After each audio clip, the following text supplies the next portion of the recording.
Several teachers' groups are up in arms against the resumption of classes on August 24, but the Education Department says there's no way they'll call it off.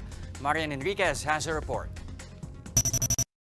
The reopening of classes will push through on August 24, come hell and high water. This is the Education Department's response to numerous calls from teachers' groups to postpone class resumption for the meantime. To prove they're ready to facilitate distance learning, DepEd held a virtual launch of its Handang Isip, Handang Bukas program. But a technical problem delayed the program for more than 2 hours. But for Secretary Leonor Briones, the program's glitch does not mean blended learning is bound to fail, as other modalities are available.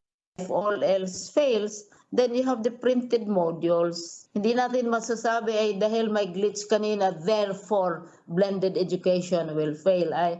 When the virtual dry run finally began, various regions showed how they will utilize platforms like radio, TV, online channels, and physical modules.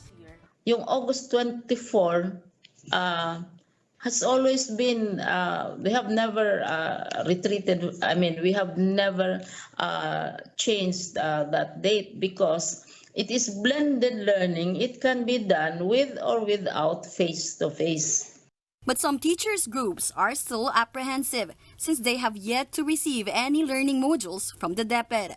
Teacher Chris Navales of the General Rojas Elementary School in Quezon City said they are now trying to source their own activity sheets, diagnostic tests, and textbooks that they can use in lieu of the ones promised by DepEd. DepEd explained they are still printing the modules while uploading online copies to the DepEd Commons. Undersecretary Revzi Escobedo says everything will be ready in time for the resumption of classes. Most of them ay nasa 60 to 8 complete for the first quarter, and by August 24 ay ma-distribute for mga schools.